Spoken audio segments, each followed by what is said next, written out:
Hoje vamos analisar um caso do início do século XX, então relaxe enquanto vamos para a Inglaterra.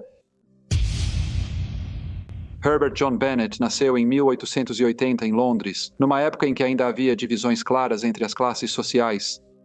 Ele teve apenas educação básica e estudou em escola primária local. Mesmo quando menino, ele sentia o impulso da ambição, um desejo de superar as circunstâncias comuns nas quais havia nascido. Essa aspiração não vinha do amor pelo aprendizado, mas do desejo de parecer refinado e pertencer a outro mundo social. Aos 16 anos, ele começou a tentar preencher as lacunas de sua falta de educação e passou a se interessar por dança e música. Ele acreditava que tocar piano ou dançar poderia lhe trazer respeito e oportunidades, imaginando que essas habilidades abririam portas, que haviam sido fechadas pelas circunstâncias de sua criação. E era evidente que ele queria ser visto como um jovem realizado, mesmo não sendo. Nesse período, ele conheceu Mary Jane Clark, uma jovem professora de piano um pouco mais velha que ele. Ele admirava sua habilidade musical e via nela o refinamento e status social que desejava. Ele começou a conversar com ela sempre que tinha oportunidade e lhe contou sobre suas perspectivas futuras e a vida que poderia lhe proporcionar. Eles começaram a namorar e ela engravidou.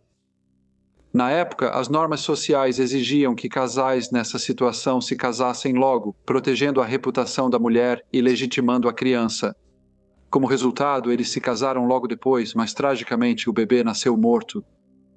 Pouco após o casamento, Mary Jane percebeu que as promessas de riqueza e vida luxuosa feitas por Herbert eram ilusórias e nunca se realizariam.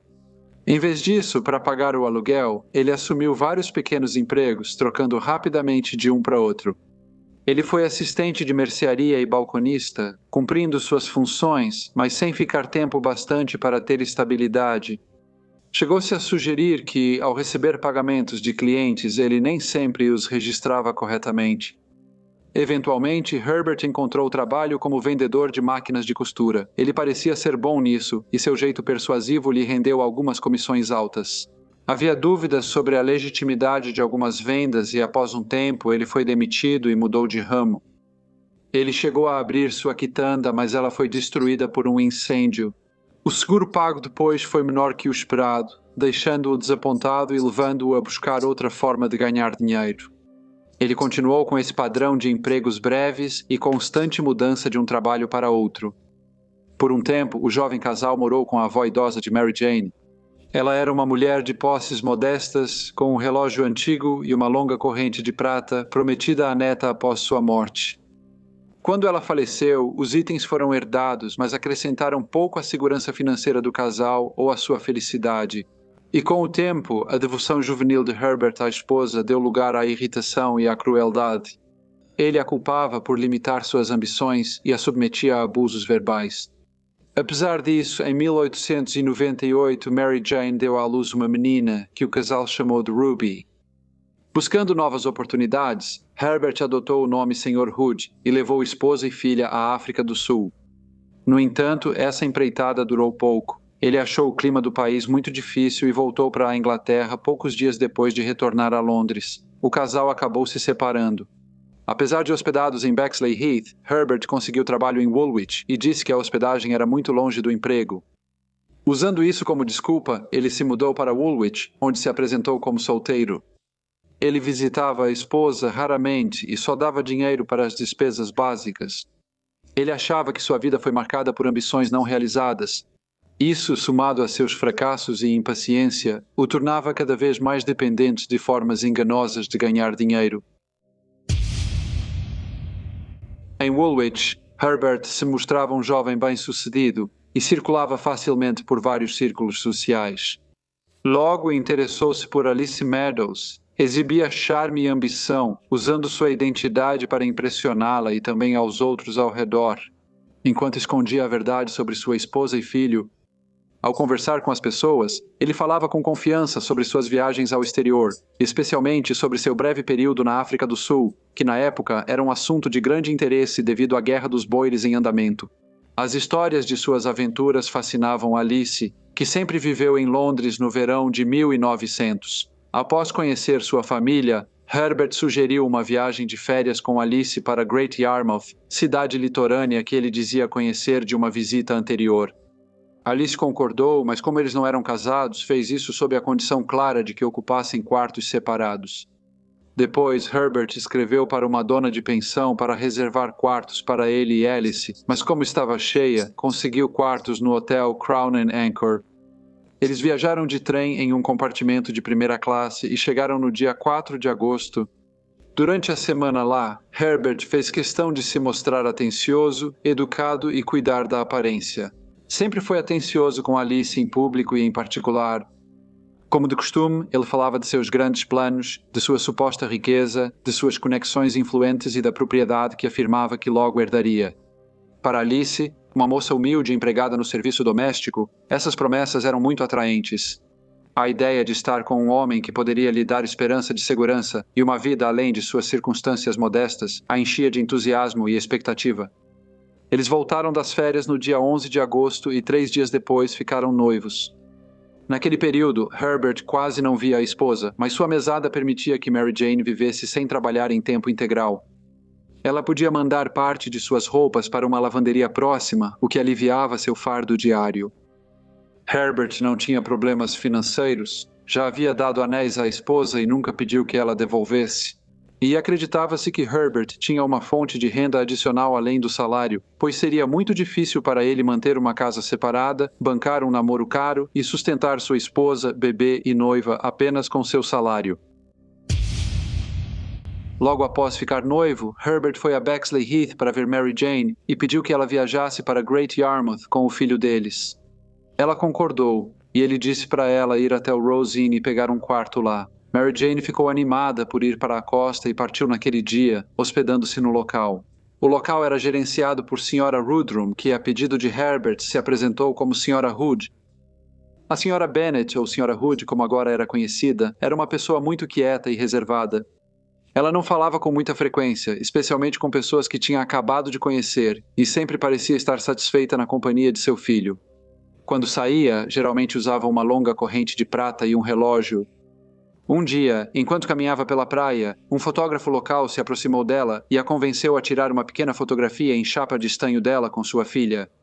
Uma fotografia em chapa de estanho era uma imagem fotográfica simples feita em uma folha de estanho e se tornou popular porque era barata, rápida de produzir e facilmente obtida com fotógrafos de rua e de praia.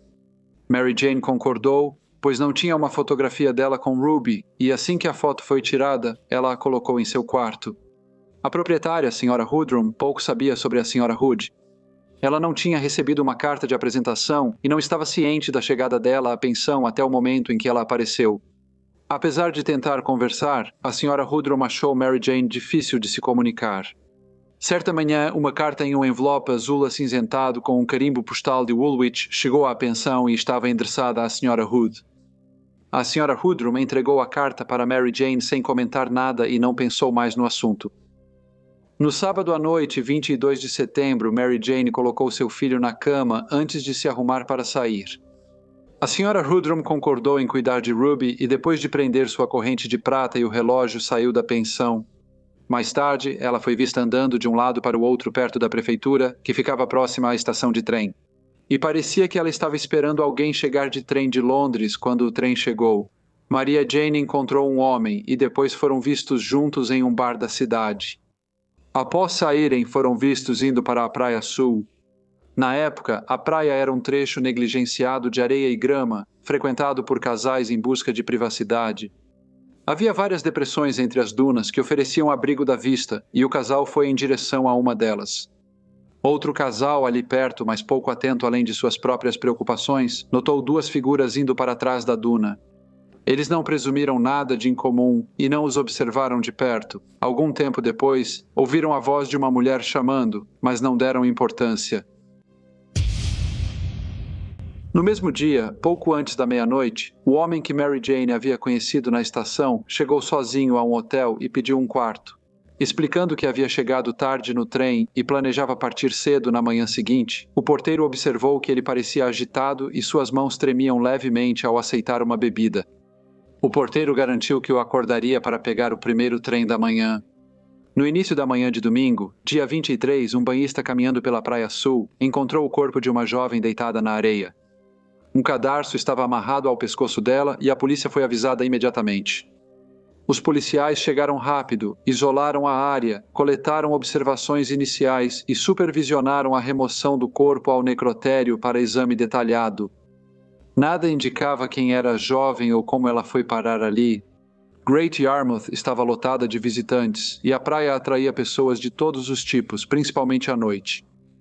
A princípio, acreditava-se que ela fora vítima de um encontro ao acaso, visão que persistiu mesmo após o início do inquérito. Só quando a Sra. Rudrum, ao saber da descoberta e percebendo que sua hóspede não havia retornado, foi até a delegacia e pediu para ver o corpo. Ela foi escoltada até o necrotério e pôde confirmar isso. A jovem falecida estava hospedada em sua pensão e havia-lhe dito que seu nome era Sra. Rude. Embora seus anéis ainda estivessem em seus dedos, a corrente de prata e o relógio que ela usava estavam desaparecidos. A Sra. Rudrum contou à polícia que a mulher só revelou ser viúva e pouco mais sobre si mesma. Ela contou que tinha uma foto da Sra. Hood e da filha em seu quarto e que dias antes recebera uma carta em envelope azul esverdeado com carimbo de Woolwich. Ela acompanhou os policiais até a casa. O quarto foi revistado e a fotografia recuperada, mas nenhuma carta ou documento foi encontrado. O único detalhe descoberto foi uma marca de lavanderia com o número 599. A polícia não tinha muitas informações, mesmo assim eles começaram suas investigações. Semanas se passaram com pouco progresso, a fotografia foi divulgada, lavanderias foram visitadas e a ligação com Woolwich foi investigada, sem sucesso. No inquérito do legista, o júri acabou dando o veredito de morte causada por pessoa ou pessoas desconhecidas. Um avanço aconteceu quando a gerente de uma lavanderia em Bexley Heath reconheceu a marca como sendo do seu estabelecimento. Ela informou à polícia que rastreou o número até uma senhora chamada Bennett. Seguindo a pista, confirmaram a identidade da mulher achada em uma praia de Great Yarmouth. Logo ficou claro que, embora ela tivesse se apresentado como viúva, na verdade era uma mulher casada que vivia separada do marido. Ao falar com o senhorio, a polícia confirmou que várias cartas em envelopes azul esverdeados já haviam chegado para ela. Com essas novas informações, a polícia voltou-se para o marido dela, Herbert Bennett. Seus movimentos foram analisados e descobriram que morava em Woolwich e estava noivo de outra jovem. Também foi revelado que ele não dormiu em sua hospedagem na noite de 22 de setembro. Colegas de trabalho disseram à polícia que ele lia sobre a morte misteriosa da jovem nos jornais e depois discutia o assunto com eles, oferecendo sua opinião sobre como uma pessoa que tivesse cometido um ato tão terrível poderia escapar da detecção. 2 detetives chamaram o Sr. Bennett à delegacia para interrogá-lo sobre a morte de sua esposa. Na entrevista inicial, Herbert Bennett negou ter estado em Great Yarmouth. Os policiais disseram que tinham informações contrárias e lembraram que já falaram com a senhorita Alice Meadows. Mas o Sr. Bennett insistiu que nunca esteve na cidade. Na declaração que a senhorita Meadows deu à polícia, ela não tentou esconder a viagem. Ao verem sua foto, o proprietário e a equipe do Crown and Anchor confirmaram que ele se hospedou lá. A polícia inspecionou a hospedaria do Sr. Bennett e achou diversos itens suspeitos. Entre eles havia um relógio de prata feminino com corrente, um recibo do Crown and Anchor mostrando sua hospedagem em agosto, uma peruca, um bigode falso e várias cartas de Alice. A coleção de pertences mostrava um planejamento cuidadoso e indicava que ele esteve em Great Yarmouth, mesmo negando. Com o avanço da investigação, a atenção voltou-se para diversos itens de evidência circunstancial. Entre eles havia uma foto tirada pelo fotógrafo da praia pouco antes da morte da Sra. Bennett, mostrando-a com a corrente de prata distinta. A proprietária da pensão disse que a Sra. Bennett usava a mesma corrente ao sair na noite em que foi vista pela última vez. Testemunhas que a viram perto da prefeitura na noite do ocorrido lembraram que ela usava a corrente, mas ela não foi encontrada com o corpo. Com todas as evidências, Herbert John Bennett foi acusado do assassinato de Mary Jane Bennett e agora seria julgado pelo crime. O julgamento começou em fevereiro de 1901 diante do Lord-Chefe de Justiça Alverston. Herbert foi representado pelo famoso advogado Edward Marshall Hall. E embora o caso devesse ter sido julgado em Norwich, Edward Marshall Hall argumentou que o Sr. Bennett não poderia esperar um júri imparcial lá. Assim, por esses motivos, o julgamento foi transferido para o Old Bailey, em Londres. Quando perguntado como se declarava, Herbert Bennet respondeu: inocente. Uma das primeiras testemunhas foi Emma Elliston, dona dos quartos alugados pelo Sr. e Sra. Bennet em 1900. Ela disse ao tribunal que ouviu o Sr. Bennet falar à esposa que não queria mais morar com ela e que ambos deveriam procurar outro lugar. A Sra. Elliston disse que a Sra. Bennet respondeu que o seguiria pelo bem do bebê e então o alertou que, se ele não tomasse cuidado, ela poderia prejudicá-lo. 15 anos. Ela disse que o Sr. Bennet ficou irritado e gritou: "Eu queria que você estivesse morta. Se não tomar cuidado, logo estará." Durante o depoimento, a Sra. Elliston reconheceu itens da falecida, um broche e um relógio de prata. E então ela pegou a corrente nas mãos e notou que havia um pedaço de algodão que ela mesma havia amarrado na corrente. Depois que o bebê da Sra. Heriberta quebrou, a Sra. Pankhurst, de Woolwich, na casa de quem o Sr. Bennet havia se hospedado enquanto se apresentava como um homem solteiro, foi a próxima a depor. Ela disse que o Sr. Bennet prometeu lembrar do aniversário dela em 22 de setembro, mas não estava na pensão naquele dia nem à noite e só o viu de novo na semana seguinte. A neta dela também testemunhou e contou ao tribunal que na manhã de domingo, 23 de setembro, ela foi ao quarto do Sr. Bennet e percebeu que a cama dele não havia sido usada. Mas ela disse que ele às vezes passava a noite fora. Discutiu-se por muito tempo se a corrente achada no quarto do Sr. Bennet era a mesma usada por Maria Jane ao morrer. Sr. Marsetts, gerente de joalheria em Londres, afirmou que a corrente na foto ampliada da praia era semelhante à original em alguns aspectos, mas diferente em outros. Ele afirmou não saber como a luz mudaria a aparência da corrente. Em uma fotografia, dois fotógrafos, Sr. Pyle e Sr. Percy Lancaster, ambos expressaram dúvidas de que a corrente na fotografia da praia fosse a mesma que havia sido apresentada no tribunal. Nenhum dos dois pôde afirmar com certeza que eram idênticas. Ao subir ao banco das testemunhas, Alice Meadows causou murmúrio no tribunal. Relatou seu relacionamento com o Sr. Bennet, que ela acreditava ser solteiro. Ela descreveu as histórias que ele lhe contou sobre seu passado, sua carreira e suas viagens, que ela disse ter achado notáveis, na época. Ela contou ao tribunal que ele lhe deu um anel de noivado e que planejavam se casar em junho. Ao ser questionada se esteve com ele em Great Yarmouth, ela confirmou que sim, em agosto passado, e relatou uma história um tanto estranha. Ela disse que Herbert lhe contou que poderia vê-la no fim de semana dos dias 22 e 23 de setembro. Como o avô estava doente, ele precisaria viajar para Gravesend para visitá-lo. No entanto, ela disse que, enquanto caminhava no Hyde Park, na tarde do dia 23 com uma amiga, encontrou Herbert inesperadamente. Ela contou ao tribunal que ele se surpreendeu, mas disse que o avô estava melhor, então pôde sair de perto dele. Ela disse que naquele dia ele não vestia suas roupas de domingo e cerca de uma semana depois lhe deu roupas que disse serem de um primo que foi morar na América.